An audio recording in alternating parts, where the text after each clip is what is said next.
आम आदमी पार्टी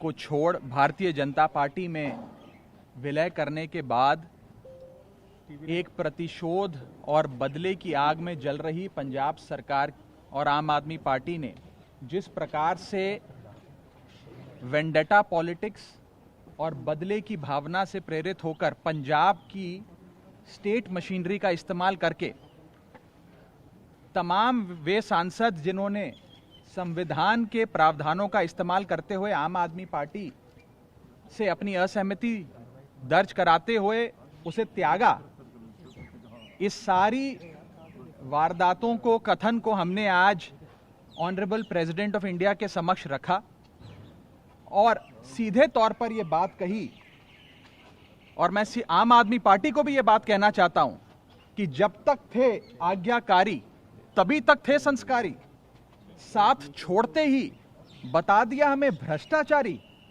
जो लूट खसूट को कहते हैं कट्टर ईमानदारी, आप ही बताइए आखिर उनसे कैसे कोई निभाए यारी।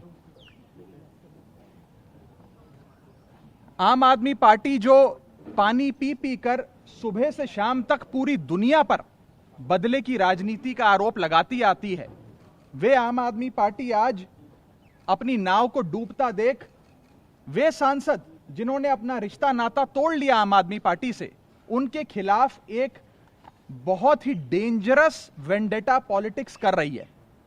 हमने 24 अप्रैल 2026 को आम आदमी पार्टी को त्यागा, भारतीय जनता पार्टी में विलय करी और उसके बाद से लगातार हमारे तमाम सांसदों का उत्पीड़न शुरू कर दिया गया। सबसे पहले world cup winner Harbhajan Singh साहब को उनके घर के बाहर देशद्रोही लिखा। आम आदमी पार्टी के लोगों ने पंजाब पुलिस की मदद से उनके घर पे पथराव किए और उनकी माता जी और सिस्टर्स के बारे में न जाने क्या क्या बातें उनके जलंधर में स्थित निवास पे जाकर नारेबाजियां करी।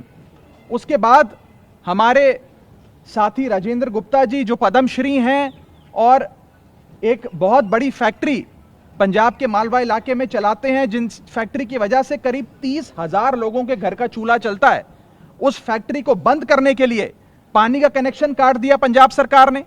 पॉल्यूशन बोर्ड जो पंजाब सरकार का विभाग है उसने जाकर रेड करी और वहां पर फैक्ट्री किस प्रकार से बंद करी जाए वो कार्रवाई शुरू कर दी। और हद तो तब हो गई जब हमारे साथी सांसद संदीप पाठक जी जो आईआईटी के प्रोफेसर थे, जिनकी तारीफें करते आम आदमी पार्टी थकती नहीं थी, उनके खिलाफ 2 मिलिशियस और फैब्रिकेटेड एफआईआर दर्ज कर दी और यह मीडिया के माध्यम से फैला दिया गया कि अब इन्हें गिरफ्तार किया जाएगा। मैं सीधे तौर पर आम आदमी पार्टी को कहना चाहता हूं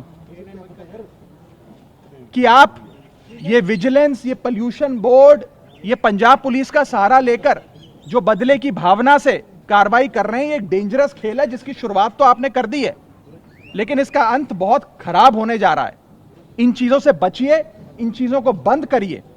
और सबसे बड़ी बात यह है कि जब तक हम आपके साथ थे, हम तमाम लोग बहुत अच्छे थे, बड़े संस्कारी थे, आज्ञाकारी थे, और जैसे ही आपका साथ हमने छोड़ा, हम सब लोग गलत हो गए, हम सब लोग भ्रष्टाचारी हो गए।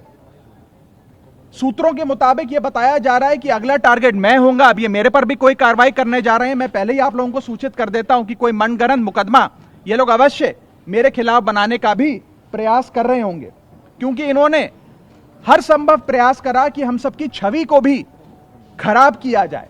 पंजाब सरकार ने जिन एजेंसियों को हायर किया, बंबई में स्थित जिन एजेंसियों के माध्यम से सोशल मीडिया पर हमें धमकियां दी जा रही हैं, हमारे साथ गाली गलौज किया जा रहा है, हमारे परिवार के बारे में न जाने क्या क्या बोला जा रहा है, पूरे तरीके से पंजाब सरकार की एजेंसीज का, पंजाब सरकार के पैसे का दुरुपयोग कर कर आम आदमी पार्टी इस प्रकार से गंदा खेल रच रही है। इसीलिए मैंने कहा था कि आम आदमी पार्टी में एक टॉक्सिक वर्क कल्चर है और भ्रष्टाचार और कॉम्प्रोमाइज लोगों के हाथ में, भ्रष्टाचारी और कॉम्प्रोमाइज लोगों के हाथ में आम आदमी पार्टी पूरी तरीके से फंसकर रह चुकी है। ये जो ये पॉल्यूशन बोर्ड के नोटिस हैं या एफआईआर्स हैं, वो इतने फ्रिवलियस हैं that they are not worth the paper they are written on. Judiciary में इन तमाम दस्तावेजों को फाड़ कर फेंक दिया जाएगा, लेकिन जिस प्रकार से मशीनरी का, सरकारी मशीनरी का दुरुपयोग हो रहा है, यह आज आप सबके सामने आना बहुत जरूरी था। मैं अंत में बस इतना ही कहना चाहूंगा कि आम आदमी पार्टी के पास एक राज्य में सरकार है और एक राज्य की पुलिस है। भारतीय जनता पार्टी के पास 21 राज्यों में सरकार है, 21 राज्यों की पुलिस है। आप जो एक गंदा खेल शुरू कर रहे हैं प्रतिशोध का, बदले का, वो कहां जाकर रुकेगा उसकी कल्पना भी आप नहीं कर सकते। इससे बचिए। और अंत में मैं बस पंजाब सरकार के अधिकारियों को भी कहना चाहूंगा कि आप सब बहुत सम्मानित लोग हैं। इनके आम आदमी पार्टी सरकार द्वारा जो आपको डराया जा रहा है, नेताओं द्वारा डराया जा रहा है, ओएसडीज द्वारा डराया जा रहा है कि आपका तबादला कर देंगे, आपको सस्पेंड कर देंगे अगर आपने हम 6-7 लोगों के खिलाफ कार्रवाई नहीं करी। मैं उन अधिकारियों को भी कहना चाहता हूं कि आप उनकी धमकियों से डरिए मत। आम आदमी पार्टी की पंजाब सरकार चंद महीनों की सरकार है। अब उनका बहुत जल्द पंजाब से सफाया होने जा रहा है। उसके बाद ये तमाम लोग शताब्दी में बैठकर दिल्ली पहुंच जाएंगे। तो इनके डर और इनकी धमकियों से आप बिल्कुल भी अपने आप को इन्फ्लुएंस मत होने दीजिए। कानून के तहत और देश हित में फैसले लीजिए। बस मैं इतना ही कहना चाहूंगा। और अंत में जो लोग खुद राजघाट जाते हैं महात्मा गांधी जी की समाधि पर सत्याग्रह का सहारा लेने, आज वही लोग पंजाब की मशीनरी का इस्तेमाल कर चुन चुनकर हम सबके खिलाफ कभी विजिलेंस, कभी दिल्ली पुलिस, कभी पोल्यूशन बोर्ड से कार्रवाई कर रहे हैं। ये जनता के सामने आना जरूरी है और खास तौर पे पंजाब की जनता के सामने तमाम चीजें आनी बहुत जरूरी थी।